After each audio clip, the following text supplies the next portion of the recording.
Have you faced one of those scenarios where you knew you needed to act, but fear got the better of you? Today's episode is going to help you to acknowledge the fear, to be able to overcome it and take action anyway, so that that fear response never stops you from missing opportunities ever again. I'm Ian Hawkins, and this is Sport is Life. The purpose of sport, as I see it, is to see your vision become a reality, find your voice, create strong connections, and learn to trust your body.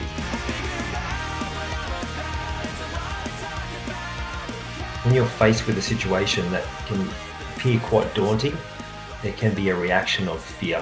And you'll know it's fear because you'll feel it in your body. You might have a tightness in your chest. You might have that tightness in your belly, so it's a little bit trickier to breathe. It's definitely a physical reaction. And then what can happen then is that there's an inability to actually take the action that you need to take. So today I'm going to talk about how you can acknowledge the fear, overcome the fear, and be able to act anyway in the face of that fear. So one of the best ways to get started on that is to look at the situation and look at the scenarios, the possible scenarios after you take action on whatever this thing is that's causing you fear. So you look at what is the best case result in this situation, and you get really clear on that. And then you get really clear on what's the worst case result, what's the worst case situation. And you look at those two extremes. And once you've got clear on that, just remind yourself that neither of those are likely to happen. In fact, any scenario you create in your head around something that's coming in the future, there's virtually zero chance that it'll happen exactly like you prophesize in your own head, exactly like you create this story, the different scenarios of the possible outcomes. And if you think about what you've thought about the worst case, which is usually going really, really low, and the best case, which is really, really high, what's most likely to happen is you're going to land somewhere in the middle. What's absolutely true is it's not going to be at that top end and it's not going to be at that bottom end. So getting clear on that helps you just grab some perspective to get a level of certainty. And then what you're going to do is find even greater level of certainty. So writing down everything you know for sure about that situation, even if what you know for sure is that you don't know certain parts of the answer. Because even just writing down that, it creates a certainty. So you've heard me talk before about in our head, we have all these different thoughts sort of swimming around that are causing confusion and uncertainty and doubt. If you can create certainty in what you do know, even if it's the areas of this whole thing that you're looking at that you don't have 100% certainty, then that's going to create a certainty in your brain. As confusing as that can sound, it's going to create a level of certainty that allows you to act, because you'll know what you do know and you'll know the bits that need to be filled in, because it's never the case that you know everything. And like I said, you look at those scenarios, it never unfolds how you predict it will. You might get some part of it right, but there'll always be parts that just happen the way they happen. That's life. So they're your first two steps. Worst case, best case. Create as much certainty as you can, and then remembering why. Why is it important to act? Now, sometimes the why is so strong that there's no doubt. The one that comes to mind for me is even though I was confident in certain areas, there were still elements where I was really lacking confidence when I was a 19-year-old, and calling my future wife, calling her home, even though it was scary and fearful, and it was a bit sort of out of character for me to be so forward and call her up. And it was one of those ones where the why was strong enough and I just took action. There was a level of certainty that I knew I had to. So for other areas, it might be, okay, if the why is not strong enough, like if you can't think of reasons why it's important for you to act, maybe you're not supposed to act in this particular situation. Maybe it's not something that's meant for you. But if you know it is, or it's something you can't avoid, it's coming up with the reasons why that it's going to be important for you to give this your best shot. If it's something you're locked into and you still have this massive resistance, but you know you have to, the why is presenting yourself in the best possible way to get the best possible result so you can move on to whatever's beyond that. And as many of those reasons that you can create, which are more powerful than your fear, that will give you the impetus and the momentum to be able to take the action you need to take. So that really is it. Reasons why that you need to do this and do it well that are more powerful than your fears.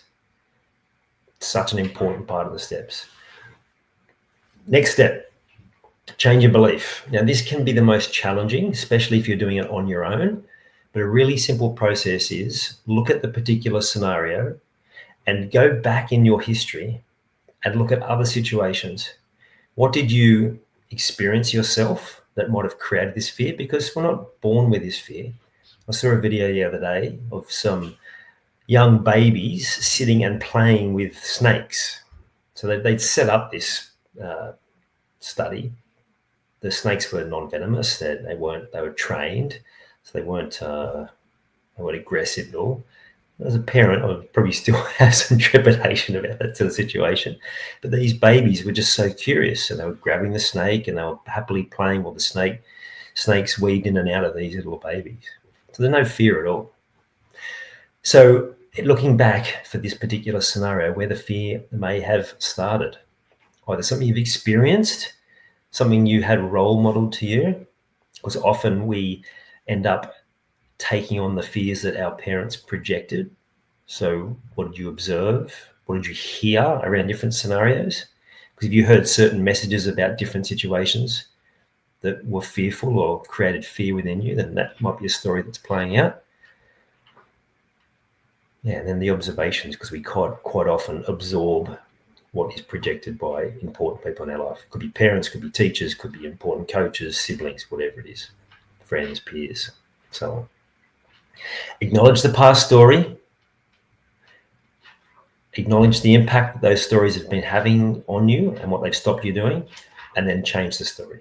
Write the story in a positive version.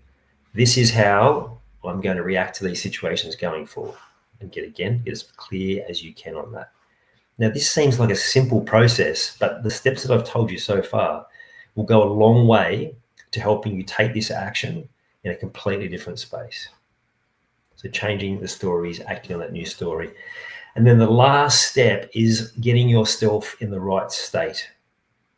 So before anything, you can get yourself into a place where your nervous system is going crazy. The best way to bring yourself back away from that flight, fight, or freeze situation is to focus on your breathing, because your breath allows you to avoid going into that state, to stay in more balanced state. So that's one step for the state management, getting yourself in a good state. The other is like body language. I talked to people before when I was in a corporate environment, and I was helping people to get a job, maybe in another department or in another business altogether. Maybe I couldn't guarantee them a promotion where they were. So I was like, well, how can we help you? And I would talk to them about just take yourself in to the bathroom before you get to the interview or to whatever it is, and stand, lock yourself in a cubicle and stand in power poses. Hands on hips, feet wide apart, focus on your breath, and just feel like looking upwards and feel the difference in your physiology, because the body language can change your physiology. There's a reason why people say, look up, get your head up when you're playing sport, because it's really difficult, and some people say even impossible to think negatively when you're pointing your head upwards. The moment you point your head down, you can get stuck in that negative conversation. Strong body language, so it's either hands on hips, think like superhero sort of poses, or hands up in the air, or like wide and high, power poses. Focus on your breath. Remind yourself of your certainty, and then take that energy in. Now, there's, of course, with all of these things, there's so much more depth we can go into in all of these different areas. There's only so much you can fit into a 10-minute podcast. But that structure there is going to give you the best possible chance of acknowledging the fear, being able to overcome it, and act anyway. As always, I love hearing, and thank you for those who have been giving me feedback. I love hearing when you try these things out, the results you get and how you go. Make sure you take action, because it's all well and good to listen to these episodes and think, yeah, that's a great idea. But if you don't apply them to your life, you will not get any responses. Nothing will change. Take different action, apply these learnings, and you'll be well on your way to hitting that untapped potential that you know is there. You've taken the time to listen to this whole episode. Now it's time to take action. Commit to one thing you've learned today and make it happen. And to avoid any obstructions, join the Sport is Life movement by clicking on the link in the show notes.